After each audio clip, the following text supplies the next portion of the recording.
무고한 풀기라는 제목으로 말씀 나누겠습니다.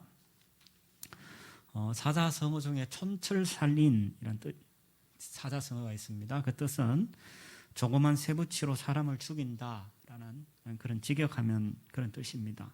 간단하지만 핵심을 찌르는 그 말 한마디가 사람을 감동시키기도 하고 때로는 약점을 잡아서 굴복시킬 수도 있다, 이런 의미죠. 우리는 다른 사람을 비판하는 언어들을 자주 사용합니다. 하지만 그 말은 맞지 않을 때가 참 많죠. 그 사람의 이야기를 듣거나 사정을 들으면 그럴 수 있었겠구나라는 그런 공감과 미안할 때가 종종 있습니다. 그래서 이렇게까지 이야기합니다. 누군가를 제대로 알기 전에 판단해버리는 일은 우리 시대의 가장 큰 폭력이다 라고까지 이야기를 하는데, 저는 교우들을 대할 때마다 목사로서 참 이 부분이 부족함을 많이 느낍니다. 오늘 아침에도 이렇게 구청에서 나와서 이렇게 예배 때 이렇게 나왔는데, 이제 그러다 보니까 되게 민감해져 가지고 제가 이제 말을 날카롭게 하기도 하고 했는데, 어쨌든 이 말이라는 것이 사람들을 굉장히 힘들게 할 수도 있음을 우리는 보게 되죠. 그래서 우리 잘 아는 K 메이홀이라는 분이 말이라는 책에서 덕이 되는 말, 해가 되는 말이라는 부제를 가지고 이렇게 이야기합니다. 우리가 하는 말이 하나님을 욕되게 할 수도 있고 하나님을 영화롭게 해드릴 수도 있다. 그리고 사람들을 파멸에 이르게 할 수도 있고 그들의 아픈 곳을 어루만져 낫게도 할 수 있다. 그러면서 메이어는 이렇게 질문합니다. 당신의 입은 생명의 샘인가 아니면 제잘거리는 개울인가? 이렇게까지 우리에게 질문을 하는데, 오늘 다윗도 물리적인 그런 고통보다는 상대방의 그 말로 인한 심적 고통을 하나님께 아뢰고 고백하는 그런 기도를 오늘 본문에서 이야기를 합니다. 그래서 우리가 지금 읽고 있는 7편은 3편부터 7편까지 5개의 탄식시 가운데 하나인데, 오늘 7장에 보면 표지를 이렇게 이야기합니다. 여러분 혹시 성경에 보면 파란 글자로 이렇게 기록되어 있죠. 다윗의 시가 연, 베냐민인 구시의 말에 따라 여호와께 드린 노래, 그렇게 표제가 되어 있죠. 표전 3번역에는 주부에 보면 나와 있는데 이렇게 이야기합니다. 베냐민 사람 구시가 한 말을 듣고 다윗이 주 앞에서 부른 슬픈 노래 애가라고 이렇게 되어 있죠. 그래서 오늘 이야기한 것처럼 다윗은 무고한 그 고소를 당하고, 그래서 하나님 앞에 자신의 무죄를 맹세하고 하나님께서 이것을 판단해 달라고 그렇게 기도를 합니다. 그래서 본문은 크게 세 부분으로 나누어서 우리가 살펴볼 텐데, 1절에서 5절까지는 무고함에 대해서 항의하는 이야기, 그리고 6절에서 11절까지는 하나님을 심판자로 요청하는 그런 말씀이고, 마지막 17절까지는 하나님의 심판이 행악자에게 그 악에 돌아가는 것으로 하나님의 심판이 드러나는 것으로 그렇게 말씀합니다. 그래서 크게 한 세 부분으로 나누어서 오늘 본문을 살펴보도록 하겠습니다. 자, 그러면 하나님은 부당하게 비난받고 또 박해받을 때 어떻게 기도하라고 말씀하시는가? 첫 번째, 하나님께 피하여 자신을 살펴라 라고 이야기합니다. 하나님께 피하여 자신을 살피라. 자, 1절 2절 보면 이렇게 시작합니다. 여호와 내 하나님이여 내가 주께 피하오니 나를 쫓아오는 모든 자들에게서 나를 구원하여 내소서. 건져낼 자가 없으면 그들이 사자같이 나를 찢고 뜯을까 하나이다. 이렇게 시작하죠. 내 하나님이요 라고 그렇게 시작합니다. 이 내 하나님이다 라는 것은 다윗과 하나님과의 친밀한 관계를 보여주고, 그리고 언약에 신실하게 지키시는 그 하나님에 대한 신뢰감을 표현하는 단어라고 이야기할 수 있죠. 그리고 내가 하나님 그렇게 신뢰하고 친밀하기 때문에 내가 주께 피합니다. 그래서 시편은 주님께 피한다는 표현이 자주 나오는데, 피하면서 주님만이 구원해 주실 수 있는 유일한 분이다라는 그런 고백이라고 볼 수 있죠. 그래서 시편 11편에도 이렇게 이야기합니다. 11편에도 보면은 말씀 보여주세요. 시편 11편에 보면은 내가 여호와께 피하였거늘 너희가 내 영혼에게 새같이 네 산으로 도망하라 하면 어찌민가. 11편에도 내 하나님께 피했다라고 되어 있죠. 16편에도 똑같이 이야기합니다. 하나님이여 나를 지켜주셔서 내가 주께 피합니다. 25편에도 똑같이 이야기해요. 내 영혼을 지켜 나를 구원하소서 내가 주께 피하오니 수치를 당치 않게 해주십시오 라고 이야기하면서 시편 기자는 계속해서 하나님 앞에 피한다라고 그렇게 말하죠. 그러면서 피하는 이유가 뭐냐, 나를 쫓아오는 모든 자들이 있는데 특별히 2절 건져낼 자가 없으면 그들이 사자같이 나를 찢고 뜯을까 염려합니다. 다윗은 목동 출신이죠. 그래서 사자가 공격을 해가지고 양을 뜯어먹고 사람을 공격하는 것이 얼마나 위험하고 날카로운 것을 다윗은 너무 잘 알았죠. 그래서 다윗은 자신이 하나님이 구해주지 않으면 마치 사자가 나를 엉키고 위협한 것처럼 내가 위험한 처지에 있을 수 있다라고 절박함으로 표현을 하고 있습니다. 우리나라가 어느 순간부터 기후가 좀 많이 바뀌었죠. 그래서 국지성 폭우라고 갑자기 비가 확 내리는 것들을 우리는 종종 경험합니다. 그때 우리가 할 수 있는 가장 최선은 뭐냐? 일단 비를 피하는 거죠. 비를 이렇게 피하고 비가 잠깐 지나가도록 기다리는 건데 마치 그것처럼 우리가 지금 삶을 살아가다가 사람들로 인해서 억울한 일을 당하거나 무고한 일을 당하거나 불의한 일을 경험할 때 우리가 제일 먼저 할 수 있는 일은 뭐냐면 일단 맞서지 말고 피해야 됩니다. 근데 피하는데 만약에 우리가 비를 피하는데 비가 천막이 예를 들어서 처마가 아니면 어떤 천막이 다 찢어지는데 피했다면 우리 옷을 다 버릴 거란 말이에요. 마찬가지로 우리가 피하긴 피하는데 우리는 자꾸 엉뚱한 데로 피하는 걸 보게 돼요. 때로는 사람에게 피하고 돈 있는데 피하고 인맥으로 피하고 성공으로 피하고 기타 다른 것으로 우리는 피하려고 하죠. 근데 그 피함들이 우리는 근본적인 해결책이 되지 못하는 것을 우리는 종종 경험하게 되죠. 그래서 오직 우리의 진짜 피난처는 주님이시죠. 그래서 언약의 주님이 약속하신 대로 우리를 책임지시고 사랑하시고 보호하시기 때문에 우리의 유일한 피난처, 그 피난처는 바로 주님이다라고 이야기합니다. 그래서 다윗은 오늘 내 하나님이여 내가 죽기 피합니다. 왜요?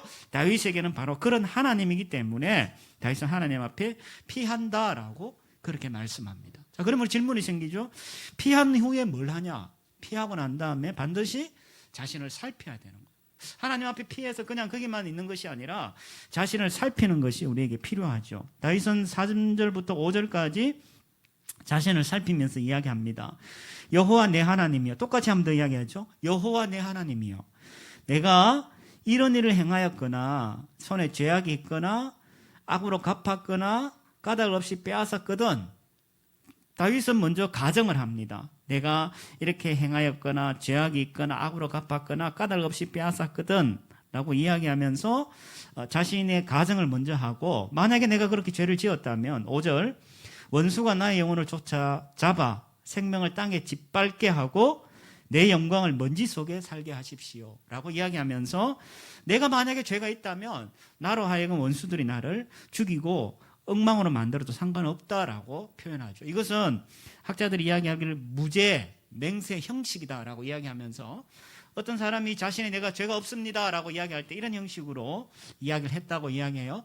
자, 그렇다면 결국 3절에서 5절 이야기는 다윗은 자기가 나는 문제가 없다라는 얘기인 거지. 나는 의롭다는 얘기지. 나는 하나님 앞에 전혀 부끄러움이 없겠다라는 그런 의미로 우리가 볼 수 있다라는 거죠. 그래서 우리가 하나님 앞에 우리가 설 때 다윗은 이렇게 했던 것처럼 워렌 웨어스비라는 분이 시편 산책이라는 책에서 그는 이런 이야기합니다. 우리가 어떤 어려움과 고난에 처했을 때 견디는 것도 중요하다.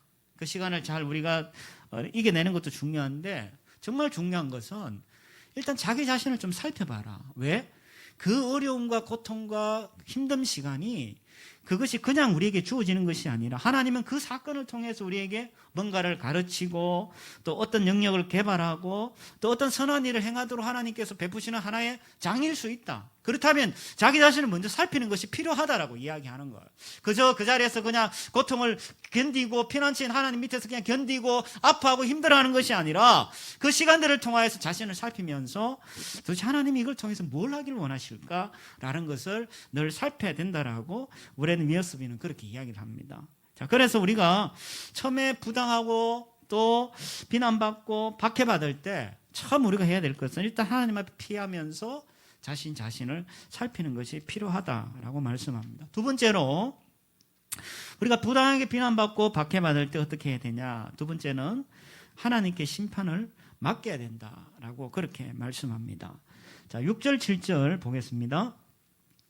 여호와여 진노로 일어나사 내 대적들을 막으시고 나를 위하여 깨소서 주께서 심판을 명령하셨나이다. 민족들의 몸이 주를 두르게 하시고 그 위에 높은 자리에 돌아오소서. 자, 지금 다윗은 하나님께 세 가지로 요청합니다. 우리 동사를 보면 일어나십시오, 그리고 깨십시오, 그리고 돌아오십시오 라고 이야기하면서 하나님께 즉시 심판을 행하라고 요구하고 있죠. 이 표현법은 전쟁 때 사용했던 하나의 하나님 앞에 외침이었습니다. 여러분 혹시 이스라엘 전쟁을 아시나요?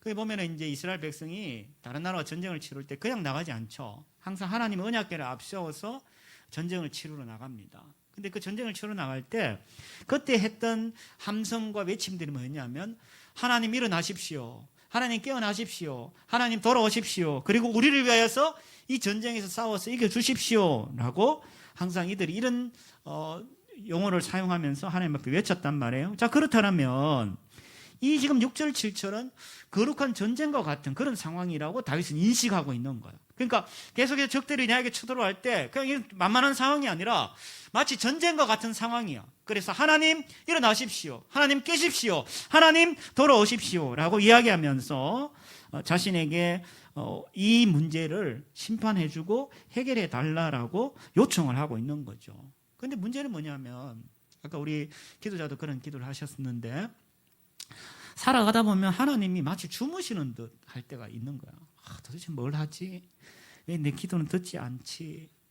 왜 하나님은 내 이 신음소리를 듣지 않지? 라고 하는 그런 때가 참 많습니다. 그래서 하나님 때로는 야속해 보이기도 하고 또 그러다 보면 내가 하나님을 떠나기도 하고 이런 일들이 있는데 진짜 주님이 우리의 그 탄식 귀를 기울이시지 않나요? 우리를 하나님 보고 계시지 않나요? 그렇지 않아요. 하나님은 우리를 보고 계셔요. 우리의 신음소리에 귀를 기울이셔요. 우리 그 출애굽기 여러분 기억하시는지 모르겠지만 이스라엘 백성들은 430년 동안 계속해서 하나님 앞에 부르짖고 아파하고 고통스러워하고 힘들어했단 말이에요. 그런데 하나님께서 그들을 그냥 외면한 것처럼 400년이면 여러분 어떻습니까? 몇 세대가 더 지납니까? 그런 긴 시간을 지나면서까지 하나님 앞에 그들이 이야기를 했는데 이스라엘 백성은 하나님이 없는 줄 알았어. 떠나간 줄 알았어. 외면하는 줄 알았어. 그런데 하나님께서 그들에게 모세를 보낼 때 하나님께서 하셨던 말씀이 있어요. 그게 뭐냐 하면은 출애굽기 2장 24절 이렇게 이야기합니다. 하나님이 그들의 고통 소리를 들으시고 하나님께서 언약을 기억하셔서 이스라엘 자손을 돌보셨고 하나님이 그들을 기억하셨다. 하나님 놓치고 있는 게 아니야.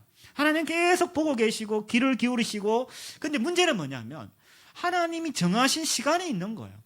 그 정하신 때에 하나님께서 나타나셔서 그 일을 심판하시고 판단하신다라고 성경은 이야기하는 거예요. 그렇다면 내가 하나님 앞에 계속 요청을 하고 하지만 일단은 우리가 그 하나님을 믿는다면 우리에게 벌어진 그 일들을 하나님 앞에 심판하시도록 맡기는 것이 우리에게 필요하다는 거예요. 때로는 그것이 들려지지 않고 보여지지 않지만은 시편 121편에 이런 이야기합니다. 그분은 내 발이 미끄러지지 않게 하시리라. 그는 지키시는 그분은 졸지도 않으시리라.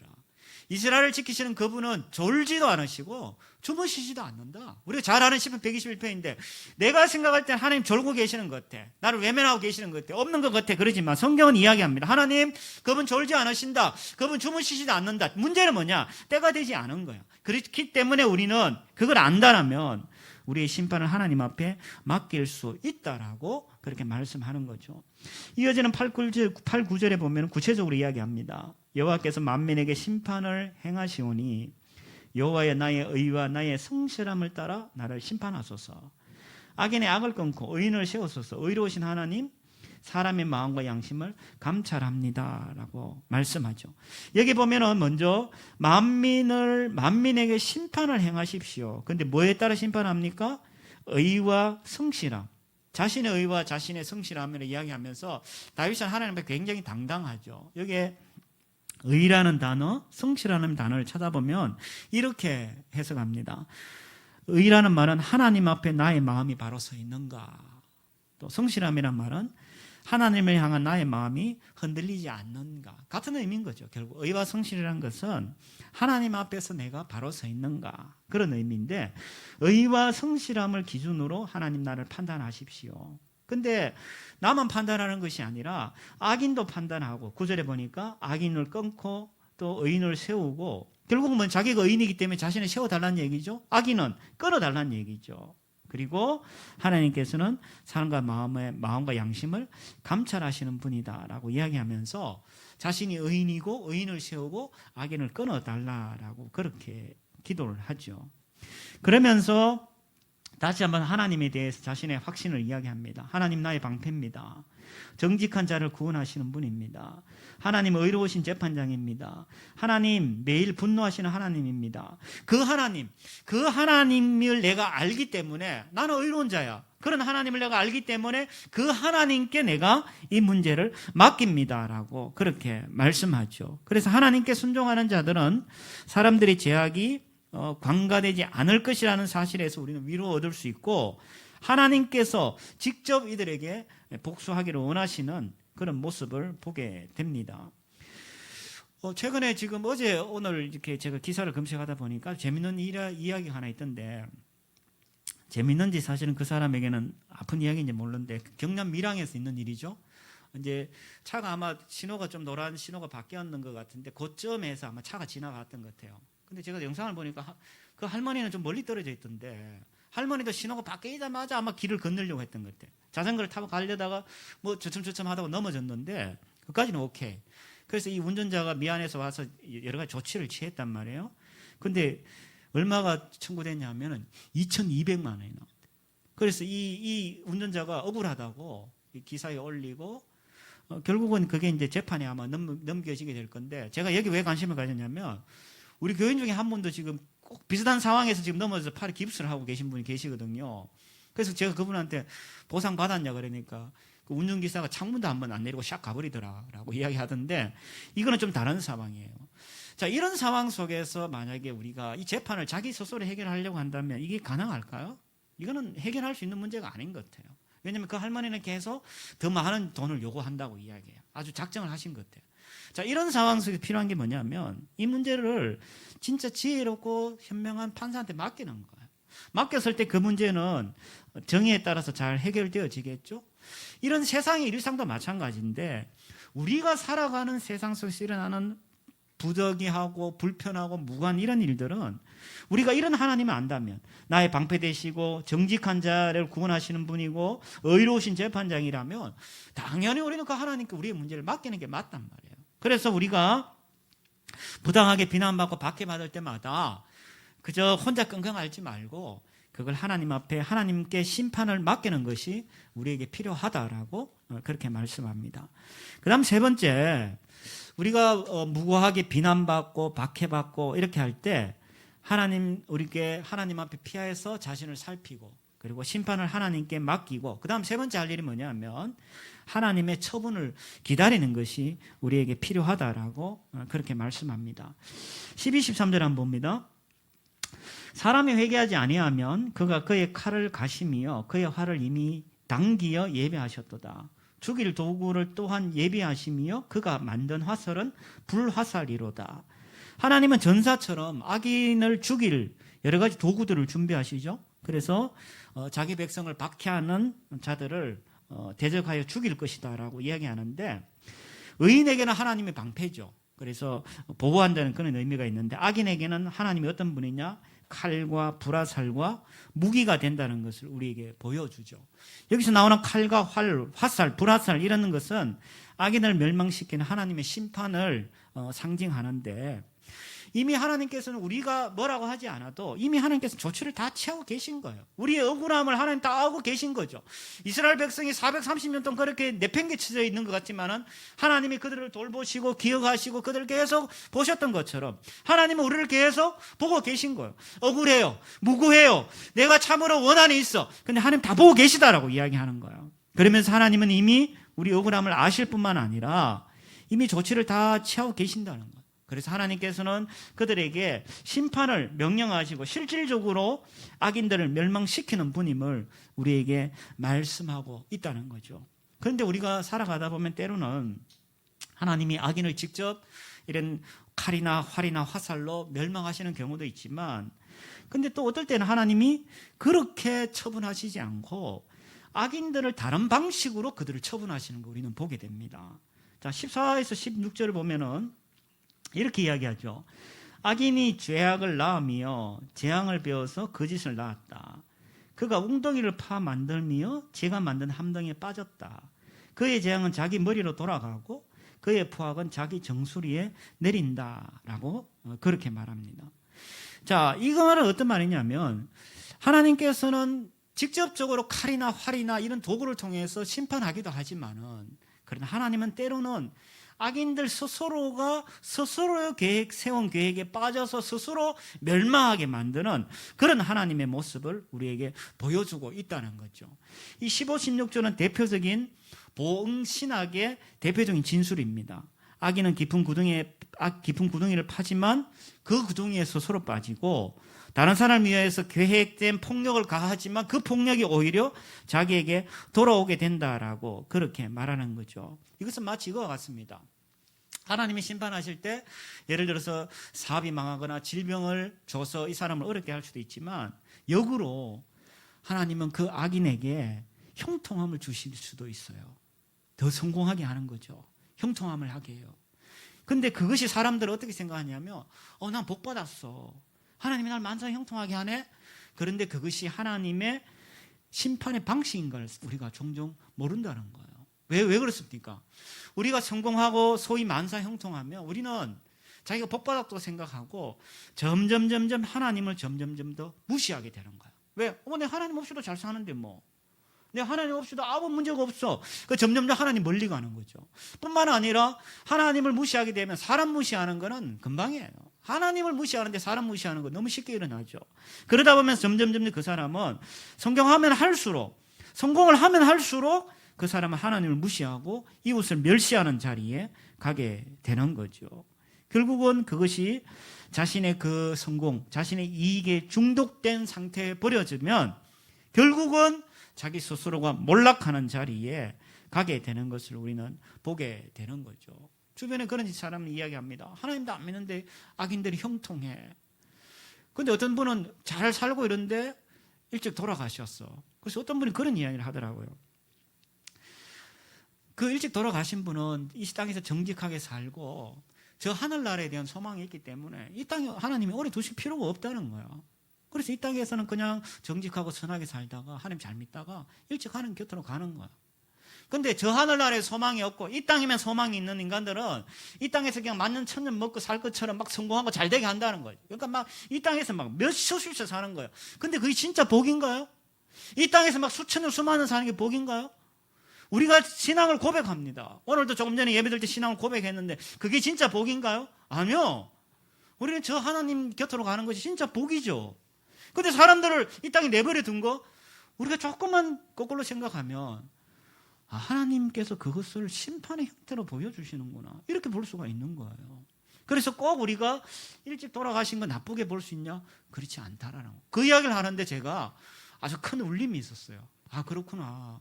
이 땅에서 우리가 잘 먹고 잘 살고 오래 사는 것이 복이 아니구나 생각할수록 하나님 곁에 빨리 가는 게 복이지. 그렇게 생각한다면 하나님께서 심판하시는 방식이 자기가 잘 먹고 잘 살고 형통함으로 내버려 둬가지고 그냥 아무 하나님 없이 이 땅에서 살아가는 것이 그 자체가 심판이구나. 요한은 그것을 요한복음 3장 17절에 그렇게 이야기합니다. 하나님을 믿지 아니함으로 벌써 심판을 받은 것이라. 하나님을 믿지 않음으로 벌써 심판을 받은 것이라. 결국 지 마음대로 지 스스로가 자기만을 의지하며 살아가는 삶의 양식을 이야기하는 거죠. 잠언서 1장 18절에 이렇게 이야기합니다. 그들은 결국 숨어 있다가 자기 피를 흘리게 되고 숨어 기다리다 자기 목숨을 잃게 될 뿐이다. 결국 자기한테 다 돌아가게 된다는 그런 의미죠. 그래서 우리는 기도할 때 기도만이 이런 악한 부메랑, 악의 부메랑을 움직일 수 있는 능력을 얻게 되죠. 그래서 기도할 때 악인의 행위는 스스로 돌아가서 악인을 멸망하게 합니다. 그 형식은 직접적으로 멸망하게 할 수도 있고 또는 하나님께서 성공을 하게 함으로써 멸망하게 할 수 있는 중요한 것은 뭐냐? 그 부메랑이 본인한테 돌아가서 멸망하게 한다는 거죠. 그래서 우리가 이런 확신이 있다면 17절과 같은 결론으로 우리는 내릴 수 있는 거죠. 내가 주변에 많은 무고함, 막 분통 터지는 일들, 내가 이해할 수 없는 일들, 그런 일들을 막음에도 불구하고 이런 내가 기도를 쭉 보면서 마지막 결론은 이런 결론을 이루는 거죠. 내가 여호와께 그의 의를 따라 감사합니다. 지존하신 여호와의 이름을 찬양합니다. 사실은 이 시인의 상황은 바뀌었나요? 전혀 바뀌지 않았어요. 바뀌지 않고 뭐가 바뀌었습니까? 기도하면서 자신의 마음이 바뀐 거예요. 이게 뭡니까? 이게 믿음의 신비인 거예요. 상황은 전혀 바뀌지 않았어요. 바뀌지 않았는데 그의 마음이 바꿈으로써 하나님 앞에 감사와 찬양으로 이 기도를 마치고 있다는 거죠. 자, 이처럼 우리가 누군가에게 부당하게 비난을 받고 또 박해를 받을 때 우리는 기억해야 됩니다. 하나님께 피하고 거기서 자신을 살피고 또 하나님께 우리의 심판을 맡기고 그리고 하나님의 처분을 기다려야 합니다. 이때 우리가 기본적인 전제가 뭐냐면 하나님의 공의라는 것을 우리는 계속 믿는 거죠. 하나님은 우리가 어려울 때 우리의 가슴에 맺힌 이런 무고함, 억울함, 이런 비난받음 이런 것들을 해결해 주실 것이다라는 소망을 우리가 갖게 되죠. 그게 뭡니까? 하나님의 공의에 대한 우리의 믿음인 거죠. 근데 문제는 뭐냐 하면은 우리가 진짜 하나님 앞에 그렇게 어렵나는 거예요. 여러분 정말 하나님 앞에 어렵습니까? 정말 하나님 앞에 어렵다고 오늘 다윗처럼 내가 의롭기 때문에 하나님 앞에 담대히 나갈 수 있습니까? 내가 의롭기 때문에 하나님 앞에 하나님 나는 의롭기 때문에 저 인간을 심판해 주십시오라고 진짜 우리가 그렇게 담대하게 이야기할 수 있나요? 오늘 8절에 그렇게 이야기하죠. 하나님이 우리의 의와 성실을 따라 의와 성실의 그 기준을 가지고 우리의 마음과 양심을 감찰한다라고 이야기하죠. 오케이. 겉으로는 그럴 수 있어. 겉으로는 말도 잘하고 성품도 좋은 것 같고 아주 착하게 행하고 선을 행하고 겉으로는 보일 수 있어. 문제는 뭐냐면 하나님이 우리 내면을 다 감찰하신데 거기서 자유로울 사람이 있나요?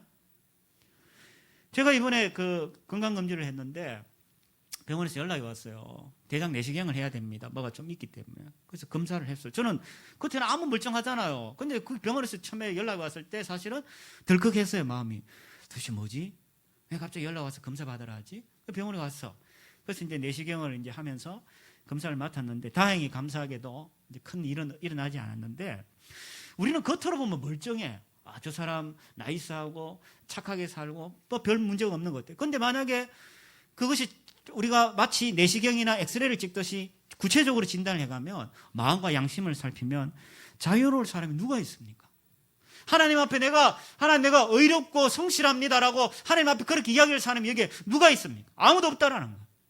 특별히 겉으로는 이야기할 수 있어요. 세상에서는 이야기합니다. 겉으로 의롭고 성실하면 돼. 오늘 3절에서 5절에 이야기한 것처럼 내가 악을 행하지 않고 내 손에 죄악이 없고 악으로 갚지 않고 빼앗지 않고 그러면 상관없어. 겉으로는 멀쩡해도 성실하면 세상 사람들은 그렇게 이야기합니다. 귀합니다. 대단합니다. 라고 이야기합니다. 그러면서 하나 더 붙이죠. 그걸 위해서는 우리가 수양을 해야 됩니다. 애쓰고 노력해야 됩니다라고.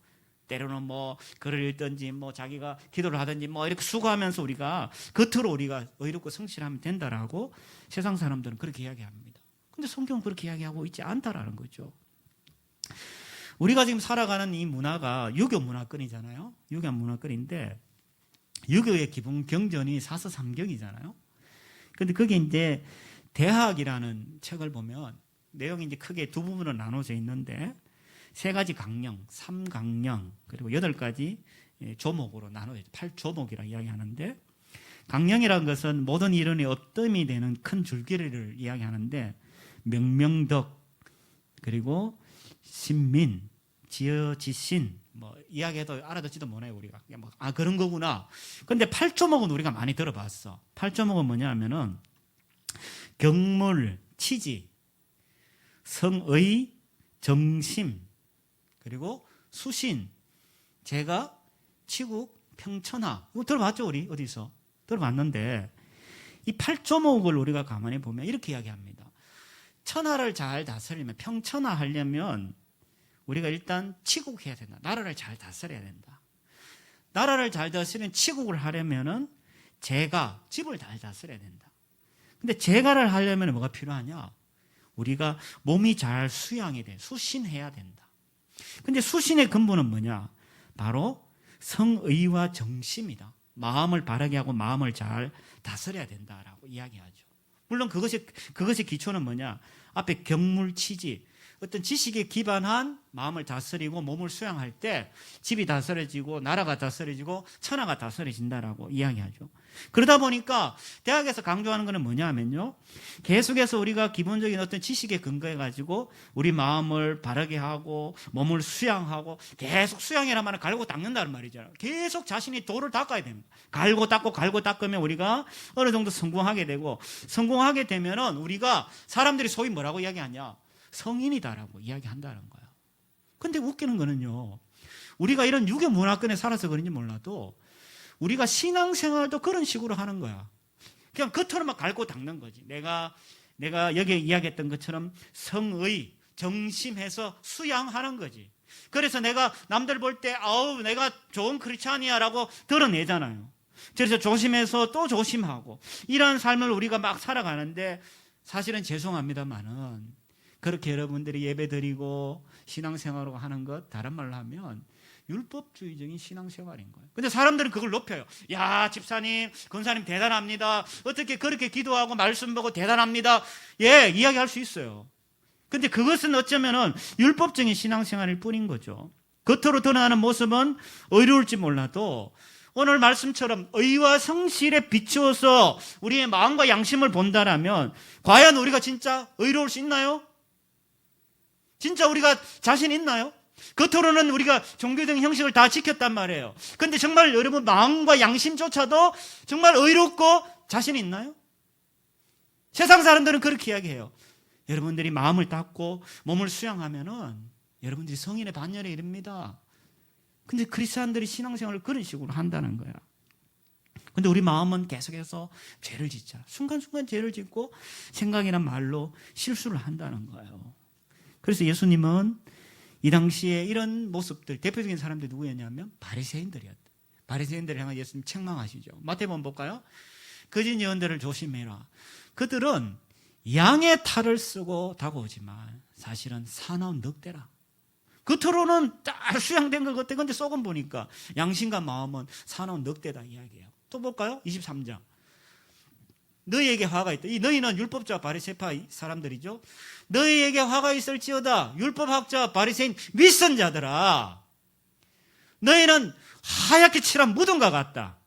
겉은 그럴듯해 보이지만 속은 죽은 사람의 뼈와 온갖 더러운 것들로 가득 차 있다. 겉만 번지르한 거지. 예배 드리고 기도하고 찬양하고 겉만 번지르하지. 속은 뼈와 더러운 것들로 가득 차 있는 것이 우리의 양심과 마음이다 이야기하는 거예요. 바울이 얼마나 괴로워합니까? 로마 7장에 보면 오호라 나는 공고한 자로다.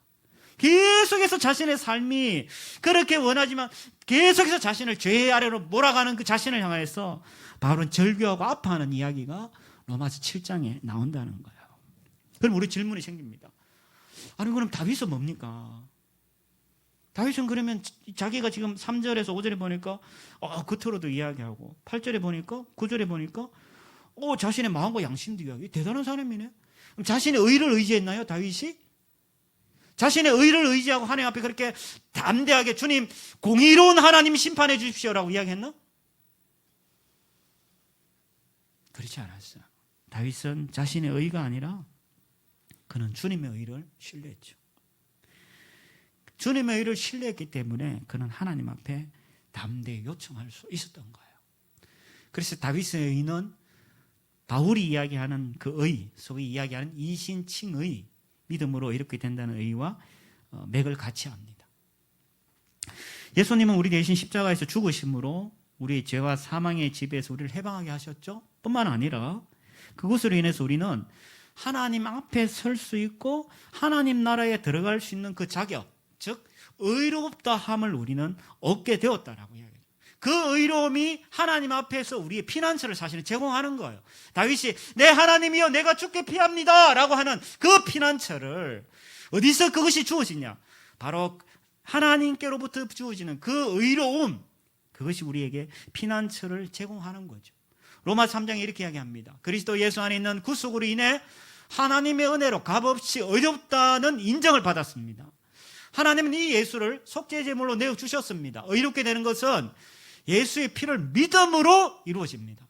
이는 하나님께서 오래 참으시는 가운데 과거의 지은 죄를 간과하심으로 그분의 의를 나타내시기 위함입니다.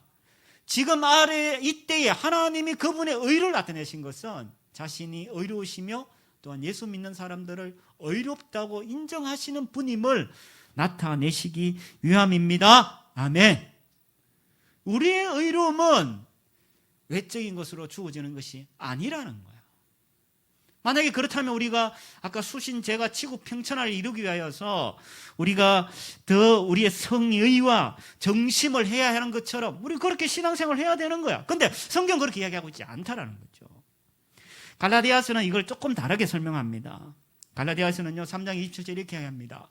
누구든지 그리스도, 성령이죠. 성령, 그리스도의 형인 성령과 연합하여서 세례를 받은 사람은 그리스도로 옷을 입은 사람입니다 라고 우리에게 쉽게 표현을 하죠. 즉 그리스도로 옷 입은 자가 의롭게 된 자, 의롭게 여기 하나님 앞에 나갈 수 있는 자는 그리스도로 옷 입은 자다라고 그렇게 이야기하는 거예요. 우리가 그 잘 아는 명작 소설 중에 마크 트웨인이 저술한 왕자와 거지라는 우리 소설을 잘 압니다. 물론 그것이 재미있는 우화지만 사실은 그 우화는 데모크라시 우화라고 이야기하죠. 그 권력자의 횡포, 민중의 어떤 아픔을 다루기 위한 이야기인데 그 왕자의 거지 이야기는 이렇습니다. 16세기 중엽 어느 가을에 영국의 왕실과 런던의 한 빈민가에서 두 아이가 태어나죠. 태어나는데 한 아이는 왕세자인 에드워드 튜터라는 왕세자가 태어나고 다른 한 명은 가난한 런던시의 그 켄터라는 집안에 톰 켄터라는 아이가 태어나죠. 근데 재밌는 것이 둘이가 일란성 쌍둥이처럼 아주 비슷하게 생겼다는 거예요. 근데 생활은 달랐죠. 에드워드는 백성들의 축복을 받고 존경을 받으면서 왕궁에서 생활했고 톰은 가난한 집에서 아버지와 할머니 구박을 받고 구걸하면서 살았죠. 근데 어느 날 우연히 에드워드와 톰이 만나게 돼요. 서로 놀래게 되죠. 닮은 것 때문에. 그래서 우연히 둘이 만나서 옷을 바꿔 입게 됩니다. 옷을 바꿔 입게 되면서 사건이 발단하게 되죠.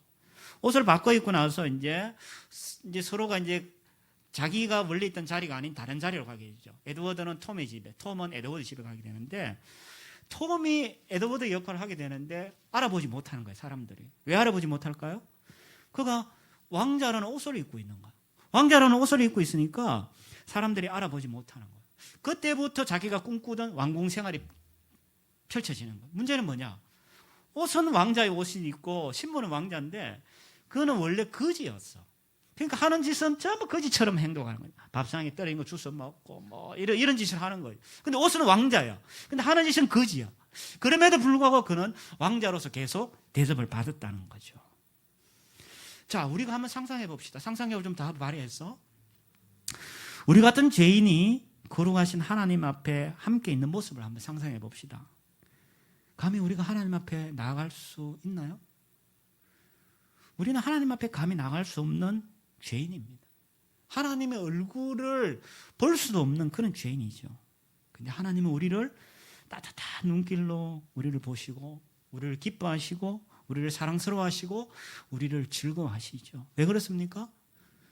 왜 그것이 가능합니까? 톰 이야기로 다시 돌아가 볼까요? 톰이 어떻게 왕궁에서 사람들로 하여금 존중을 받고 왕의 신임을 얻고 왜 그랬나요? 물론 여러 가지 이유가 있지만 제일 대표적인 거는 그가 왕자라는 옷을 입고 있는 거야. 왕자의 신분을 그가 걸치고 있는 거예요. 그래서 왕도 그를 인정하고 주변 신하들도 그를 존중했던 거죠. 마찬가지예요. 우리가 하나님 앞에 어떻게 존중을 받고 인정을 받나요? 우리는 여전히 거지입니다. 그러나 우리가 입고 있는 옷이 어떤 옷입니까? 예수 그리스도의 의의 옷을 입고 있는 거야.